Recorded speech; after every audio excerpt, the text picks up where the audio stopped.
In this tutorial, we will learn how to place BellaVita AI side by side with your preferred EHR web application for easy visit notes transfer. Note that this assumes you are using the Chrome browser and that your EHR system is web-based. First, open both your EHR web application and BellaVita AI in separate Chrome tabs. Next, on your EHR tab, right-click and select Add Tab to New Split View.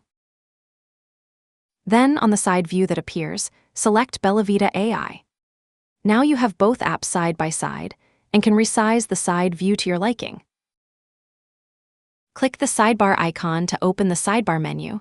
Select New Visit to start a new visit recording.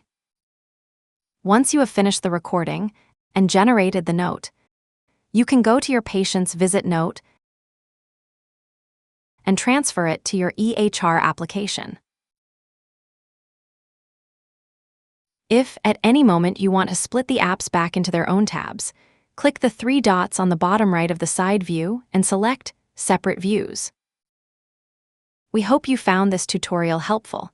You can find more tutorials and the user guide in the Support sidebar menu. I'll see you in the next tutorial.